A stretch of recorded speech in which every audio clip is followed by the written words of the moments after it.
తెలుసుకొని అసలు ఏమేమి ఇంప్లికేషన్స్ అని ఫస్ట్ లెట్ మీ అర్థం చేసుకొని ఇది నేను మీకు అంటే రేపు ఎప్పుడు మాట్లాడి దీని మీద హైలైట్ చేస్తాను. నేను దీని మీద మాట్లాడతాను, దీన్ని గుర్తిస్తాను.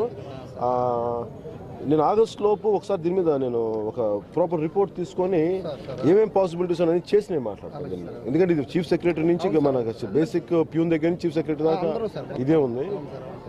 ప్రాబ్లం అంటే నాకు అదే అనిపిస్తుంది. అంటే నేను ప్రాబ్లం ఎక్కడ ఉందంటే చట్టసభల్లో లీడర్స్కి ఏమో వర్తించదు. ఎవరైతే కష్టపడతారో 30 years వాళ్ళకేమో ఇలాంటి వాళ్ళేమో ఒక రోజు సంతకం పెట్టినా వాళ్ళకి డబ్బులు వచ్చేస్తాయి. ఈ మండలంలో పనిచేసినటువంటి ఒక ఎక్స్టెండెడ్ సార్ చనిపోతే 1,97,000 ఎవిడెన్స్ కూడా మీకు డాక్యుమెంట్ లేదు నాకు ఉంది. నేను ఒకసారి మాట్లాడతాను దీని మీద. ఛత్తీస్గఢ్ లో దీని మీద కమిటీ వేశారు సార్. ఎలాగా సిపిఎస్ నుంచి పిఎఫ్ రావాలన్న కమిటీ వేశారు సార్. ఉందా CP contributory pension scheme to provident fund accounts ఎలా ఓపెన్ చేయాలి అనే దాని మీద కమిటీ వేసారా? అది నాకు కనుక్కోవాలి. అది నాకేలా ఇప్పుడు ఏదైనా చెప్పేసి మీకు మళ్ళీ నిర్వీర్యం నాకు ఇష్టం లేదు. నేను మాట చెప్తే దానికి ప్రాపర్గా ఎలా ఒకవేళ మనకు కుదరట్లేదు. సో ఆల్టర్నేట్ ఇన్కమ్ జనరేటింగ్ ప్రాసెస్లు మన రూట్లు ఏమున్నాయో చూడాలి. మన ఇన్వెస్ట్మెంట్స్ ఏమున్నాయి అనేది ఒకసారి మాట్లాడదాం. నాకు ఈరోజు ఈవినింగ్ కొంత దీని గురించి ఒక ప్రస్తావిస్తాను.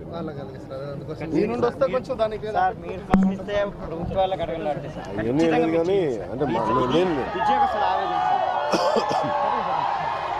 నేను ప్రశ్నిస్తే ప్రభుత్వాలుగా నేను అందరి దగ్గర ఉన్న సమస్యలు ప్రస్తావిస్తాను తప్ప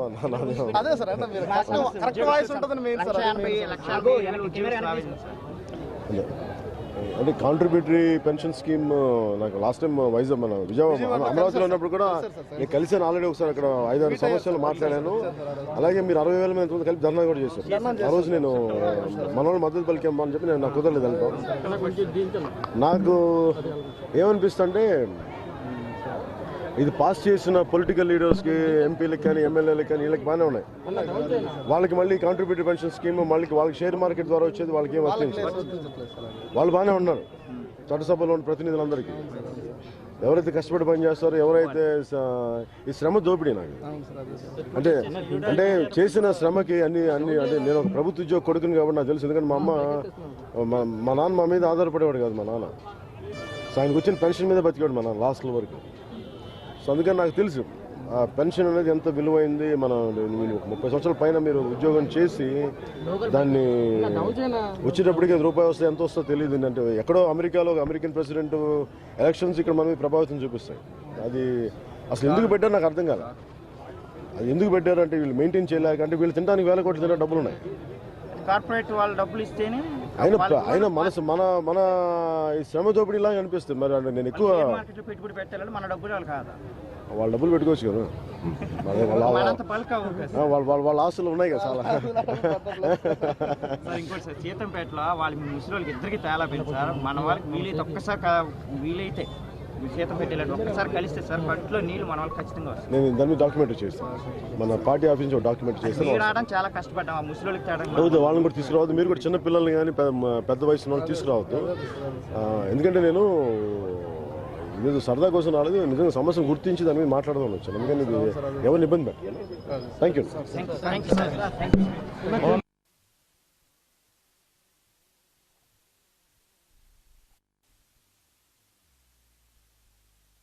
అధికారులు సర్టిఫికేషన్ వెరిఫై చేసి కనీసం ఎందువల్ల అంటే లోకల్ పొలిటీషియన్స్ ఆల్ పార్టీస్ చెప్పాను కదా సార్, సంఖ్యాపరంగా ఒక 50,000 మంది ఉన్నారు. కేవలం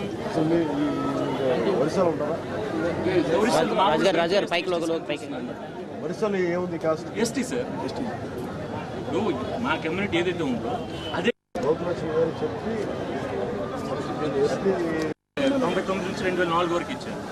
అలా అంటే ఒక 15 సంవత్సరాలు ఒక దశాబ్దం ఇచ్చి మళ్ళీ ఆపి మళ్ళీ ఇచ్చి అది ఎందుకు వచ్చింది గ్యాప్ చెప్పాను కదా సార్. లోకల్ పొలిటీషియన్స్ ఎవరైతే ఎమ్మెల్యే అవుతుంది ముందు ఇచ్చారు 74 ఇచ్చారు, మళ్ళీ ఆపారు. మళ్ళీ ఎవరు రివైజ్ చేశారు 2000?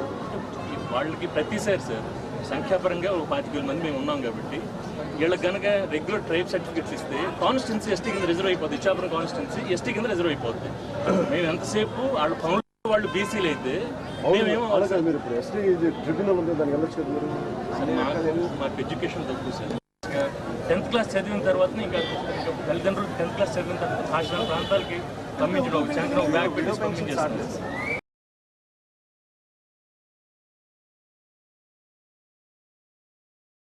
ఆ ఫింగర్ టిప్ తీసుకుంటాడు అంటే మేము యాక్సెప్ట్ చేస్తున్నట్టు. బెన్ అంటే బాణమా? బెన్ అంటే అయితే బాణం, వరిస మాట్లాడే విల్లు బాణం పట్టుకున్న వాళ్ళని అర్థం. సో బేసిక్ మీ సర్నేమ్స్ ఉన్నాయి ఇక్కడ, అంతే కదా సార్? ఇక్కడ సర్పంచ్ ఏమైనా ఇదైనా ఎస్టీ కింద ఇస్తారు సార్ మాకు, మళ్ళీ అప్పుడు మళ్ళా పోటీ చేసుకోవచ్చు సార్. ఎస్టీ రిజర్వేషన్ ఇంత కాన్ఫ్లిక్టింగ్ ఉంది, పోటీ చేసుకోవచ్చు సార్. పోటీ చేయడానికి మళ్ళీ ఎస్టీ వాడతారు.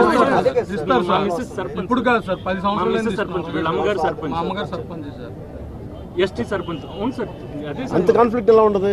అంతే సార్. క్వశ్చన్ చేసేటోళ్ళు లేడు సార్ మాకు. మాకేం చేస్తారు, ఎవరైనా గట్టి మాట్లాడేటోళ్ళకి నోరు మూవ్ చేస్తున్నాం సార్ లోకల్. ఎట్లాగా? ఎలాగంటే వాళ్ళకి ఏదో గ్రాంట్లు ఇచ్చు, లేకపోతే వాళ్ళ పిల్లలకి అంగన్వాడీలో ఇప్పించి మనకి రావాల్సిన బెనిఫిట్స్ అన్నీ ఆపిస్తున్నారు. నాకు అరెస్ట్ చేశారు సార్. సీఎం గారు వస్తున్నారు, నేను protest సీఎం చేస్తున్నాను. గారు చంద్రబాబు నాయుడు అలాగే ఇప్పుడు నేను అనేది ఏంటంటే, ఇప్పుడు మీరు మీరు మీ పంచాయతీలు చేయడానికేమో మళ్ళీ మీ ఎస్టీ సర్టిఫికేట్ వాడతారు. సో మీ అమ్మగారు ఎస్టీ, మళ్ళీ దాని ప్రకారం ఎలక్షన్ వరకు ఆ ఎలక్షన్ వరకు ఎస్టీ, మళ్ళీ బెనిఫిట్స్ ఎస్టీ కాదు. మరి లేదన్న, వాళ్ళ పార్టీ ఎస్టీ, మీరు టీడీపీ పార్టీ మీరు? లేదన్న, అలా కాదు, నాకు ఇబ్బంది లేదు, మామూలు అడుగుతాను సార్. All parties ఉన్నారు సార్. ఆల్ పార్టీస్లో ఉన్నాయి. So Majority TDP sir. So నేను దాని గురించి అర్థం చేసుకోవడానికి అడుగుతున్నా. సో ఆల్ పార్టీస్ మరి కంటెస్ట్ ఇచ్చినప్పుడు ఎస్టీ ఇచ్చేస్తున్నారు. ఎంపీటీసీ కూడా ఇస్తారు. అలా అంత కాంట్రాడిక్షన్స్ ఎలా ఉంటాయి? చెప్పారు మాకు వాయిస్ లేదు సార్. మాకు వాయిస్ ఉన్న వాళ్ళకి నోట్లు మోయించేస్తారు సార్. ఎవడు గట్టి మాట్లాడితే ఆడి పిల్లలకి అంగన్వాడీ వేసేయడం, లేకపోతే ఆడికి 10 లక్షలు గ్రాంట్ ఇచ్చేస్తే ఆడికి అదే సార్. అది మా తాలూకు పెద్దల పరిస్థితి, మా తాలూకు క్యాస్ట్ పరిస్థితి. ప్రతి చోట ఇలా ఉండదు. పెద్దవాళ్ళు నేను నోరు మంచి ఏమన్నా చదువుకునే యూత్ అంతా హోటల్ ఫీల్డ్లో ఉన్నారు సార్. హైదరాబాద్ హోటల్స్ లో 75% మా క్యాస్ట్ చదువుకునే విజయవాడలో ఉన్నప్పుడు మా వాళ్ళు ఉన్నారు సార్. అవునా? అందరూ చదువుకున్నారు సార్. శ్రీకాకుళం చెప్పాను కదా, నాకు ఇది మాట్లాడరు కదా, నాకు ఈబీసీగా రీఎంబర్స్మెంట్ రాదు సార్. ఈబీసీ ఉంటుంది అందరికి. మళ్ళీ ఎకనామిక్ మాకు సేపు ఈ ఒక్క నాయకుడు కూడా ఇప్పుడు ఎమ్మెల్యే స్థాయి వ్యక్తి కూడా మాకు ఇంత సేమ్ కేటాయింపు. నిజంగా మా కడుపు నిండిపోయింది సార్. మాకు నమ్మకం ఉంది సార్. మాకు ఈ అన్ని పార్టీలు మోసం చేసే కానీ మీరు మాత్రం ఖచ్చితంగా న్యాయం చేయాలి. అంటే నేను కూడా ఏంటంటే మీకు చేస్తాను ఇవన్నీ నాకు తెలియదు, కానీ నేను అర్థం చేసుకుంటుంది ఏంటంటే, నేను సానుకూలంగా అర్థం చేసుకున్నాను. అంటే నాకు ఆ కాన్ఫ్లిక్ట్ ఏముందంటే, మీరు పంచాయతీ ఎలక్షన్స్కి షెడ్యూల్ ట్రైబ్స్ కాస్ట్ వర్తించినప్పుడు, కంటెస్ట్ చేయడానికి వర్తించినప్పుడు వాళ్ళకి బెనిఫిట్స్ ఇవ్వడానికి ఎందుకు వర్తించు, చదువుకోవడానికి ఫీజు రీయింబర్స్మెంట్, అది ఇంకా ఖచ్చితంగా దాంట్లో ఒక ఇష్యూ ఉందా? నేను ఆ మాట మాట్లాడలేను కదా, అది మీరు మాట్లాడితే బాగుంటుంది. నేను మీరైతే క్షేత్రస్థాయిలో ఉన్నారు, మీరు మాట్లాడితే మీకు తెలుస్తుంది. నేను మాట్లాడలేను. ఇంకా రోడ్లు ఎక్కడానికి అని చెప్పి డిసైడ్ అయిపోయాం సార్. ఇంకా లాస్ట్ ఇయర్ మీరు బలంగా ఉండండి చెప్తాను. మీరు ఒకసారి చెప్పండి.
మీరు అక్కడ మైక్స్ కావాలని పెట్టండి.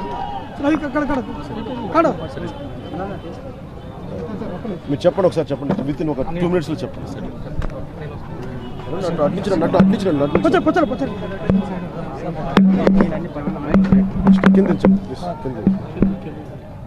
ఇచ్చాపురం నియోజకవర్గంలో నివసిస్తున్నట్టు 25,000 జనాభా కలిగినటువంటి బెంతురియా కమ్యూనిటీకి గడిచిన 3 దశాబ్దాలుగా జరుగుతున్నటువంటి అన్యాయాన్ని మా అందరి అభిమాన నాయకులు జనసేన అధిపతి గారు రావటం, వారికి మా తాలూకు కష్టాలు, మా పిల్లలు సర్టిఫికెట్ లేక డిగ్రీలు చేతబట్టి భాషరాని ప్రాంతాలకు వెళ్ళి కప్పులు కొడుకున్నటువంటి పరిస్థితి ఆయనకి సవివరంగా వివరించాం. అదేవిధంగా ఈ మా లోకల్గా ఉన్నటువంటి కాన్స్టిట్యున్సీ లీడర్స్ ఎక్కడైతే సంఖ్యాపరంగా మేము ఎక్కువ మంది ఉన్నామని చెప్పి, ఎక్కడ ఈ బెంతురియాసం కనుక ఎస్టీస్ కింద రెగ్యులర్గా గుర్తిస్తే ఎక్కడ కాన్స్టిట్యున్సీ రిజర్వ్ అయిపోద్దామని చెప్పి అన్ని పార్టీలకు సంబంధించినటువంటి వాళ్ళు ఒక్కటే మమ్మల్ని అన్యాయం చేస్తున్నటువంటి విషయం గౌరవ పెద్దలకు తెలియజేశాం. మాకు ఖచ్చితంగా నమ్మకం ఉన్నది, రాబోయే రోజుల్లో ఈ రాష్ట్రానికి ముఖ్యమంత్రిగా మనం అన్నయ్యను చూడబోతున్నాం. ఖచ్చితంగా మా తాలూకా బెంతురియా సమస్యని పరిష్కరించగలిగి ఏకైక నాయకుడు ఆయన మేము అభిలాషిస్తున్నాం. దయించి మరి మాకు ఇంత సమయాన్ని వెచ్చించినందుకు, మా తాలూకు కష్టాలను వివరించి, మాకు వీలైతే ఢిల్లీని పంపించి కాన్స్టిట్యూషనల్ ఎక్స్పర్ట్స్తో కూర్చోబెట్టి ఏం చేస్తే బాగుంటుందని చెప్పేసి మమ్మల్ని ప్రోత్సాహపరిచినందుకు వారికి ఎల్లవేళ మేము రుణపడి ఉంటాం. జై జనసేన. జై. మోదన పార్టీ సమస్య ఈ బెంతురియా వరియాలను సమస్య, బెంతువరియాలు ఈ పర్టికులర్ ట్రైబ్ ఇది రాష్ట్రం ఇంకా ఆంధ్రప్రదేశ్లో కలవక ముందు ఇది ఒరిస్సా ప్రాంతంలో ఉండేది. వన్స్ విడిపోయిన తర్వాత 1950 తర్వాత వీళ్ళకి అక్కడేమో ఎస్టీస్ ఈ పర్టికులర్ ఎక్కువ. ఇక్కడికి వచ్చాక వీళ్ళకి ఏ క్యాస్ట్ దేని కింద రావాలో తెలియకపోతే అప్పటి నాయకులు గౌతులక్ష్మి గారు వీళ్ళకి ఒరిస్సాలో ఉన్న ఎస్టీది వాళ్ళకి ఇప్పించారు. అంటే ఎందుకని చూస్తే నేను ఈ డాక్యుమెంట్స్ కూడా చూస్తే అన్ని గోత్రాలు కానీ బేసిక్గా ట్రైబల్ పేర్లు, వాళ్ళ కల్చర్ ఇవన్నీ రిప్రజెంట్ అయి ఉన్నాయి.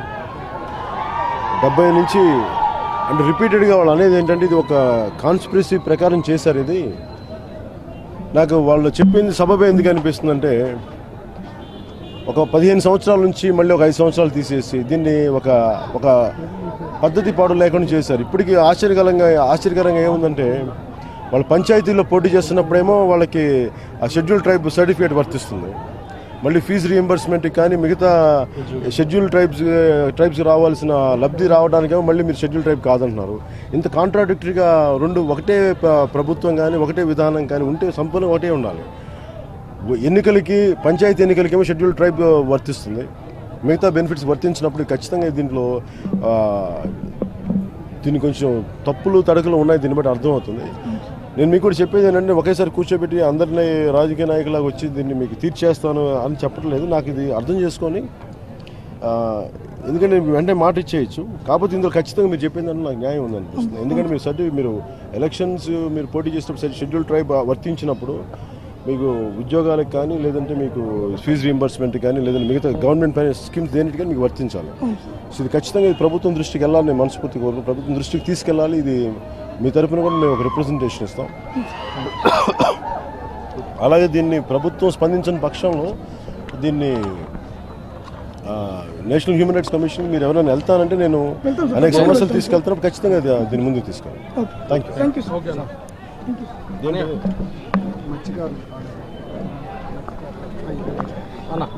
అన్న ఉంటామన్నా.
ఏదైతే మీరు మొట్టమొదటిసారి చెప్పాలి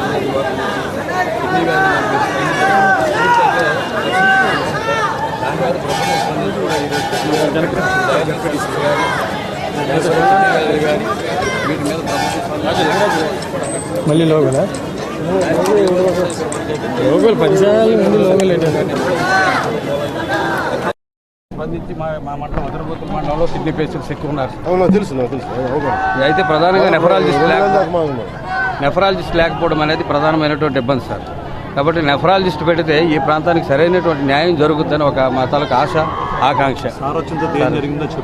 అదే చెప్తాను. ఇచ్చాపురం నియోజకవర్గానికి సార్ వచ్చేటప్పుడు దాని మీద ప్రభుత్వం స్పందించినటువంటి తీరైతే హర్షించదగ్గ విషయం. అది దానికి ప్రధాన కారకులు మీరే సార్.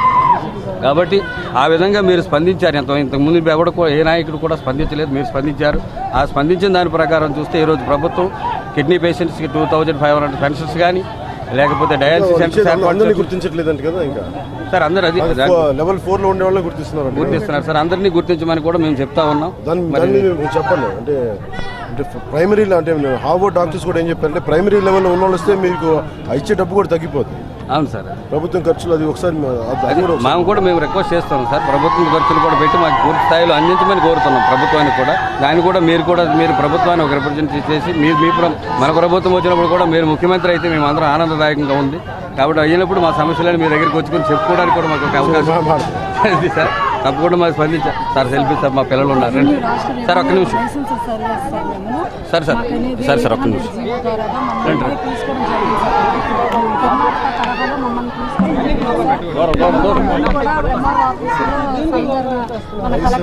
సర్వే వ్యవస్థ అనే గారు ఒక ఫోటో తీశారు.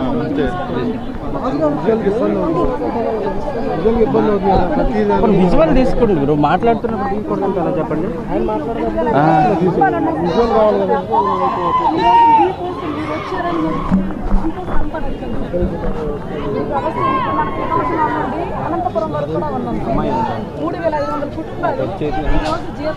రాష్ట్రం మొత్తం కలిపి సారీ మీరేనా మైగెట్ పెట్టండి. ఇప్పుడు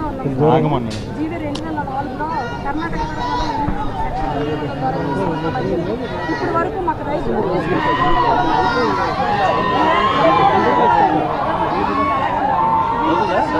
ఎవరు కూడా మాకు సమస్యగా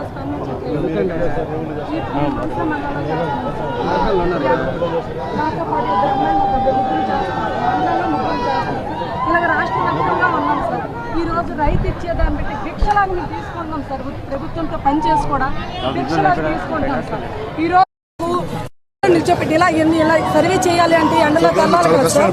ఎండలోకి వెళ్ళినప్పుడు కూడా ఆ రైతు దయతలిచి ఆడపిల్ల వచ్చింది లేదా ఒక అతను వచ్చి మాపై కష్టపడుతున్నారు అని తెలిసి దయతలిచి 200-300 ఇస్తే ఇవ్వాలి. లేదు అంటే మేము 500 రూపాయలు ప్రభుత్వానికి మేము చలానా కడుతున్నాం, మీకు మేము ఎందుకు ఇవ్వాలి అని అడిగే తీరు కూడా ఉంది సార్. మేము అంటే ఇప్పుడు వెళ్ళాలి అంటే మండలంలోనే కాదు కదా సార్, మేము బయట విలేజ్లకు కూడా వెళ్ళి పొలాల్లోకి అడవుల్లోకి వెళ్ళి భూ సర్వే అనేది ఎక్కడైనా చేయాలి కదా సార్. ఎఫ్లైన్ పిటిషన్కి 500 రూపాయలు ఇస్తామని చెప్పి మాకు మండలంలో ఎలక్ట్ చేసి ఇప్పటి వరకు కూడా మాకు రూపాయి పచ్చిం కూడా ఇవ్వట్లేదు.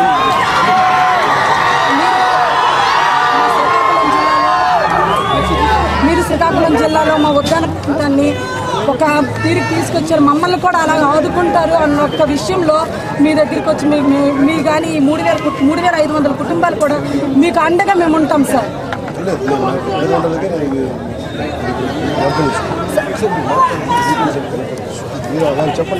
రైతు నుండి తీసుకున్న కనీసం 500 చెప్పండి. సార్ ఇది మీరు కానీ చెప్తే రాష్ట్ర వ్యాప్తంగా మీరు మాకు దీపం పెట్టే దేవుడు అవుతారు కాదమ్మా మీరు ఒకసారి మీ నోట్స్ ప్లీజ్ అర్థం చేసుకోండి లేదమ్మా నా చేతిలో చేసేయడం కదా సార్ కానీ కాదు నేను చేయడం కానీ మీరు పోరాటం చేయించగలరు సార్ మాకు మీరే మాకు భరోసా ఇస్తే మేము పోరాటం చేస్తాం ఆల్రెడీ మా వాళ్ళు అనంతపురం జిల్లాలో కలెక్టర్ ఆఫీస్లో ఉన్నారు మీ సొల్యూషన్ ఏంటి ఎవరు ఇవ్వాలి డబ్బులు అది మొత్తం చెప్పండి సరే సార్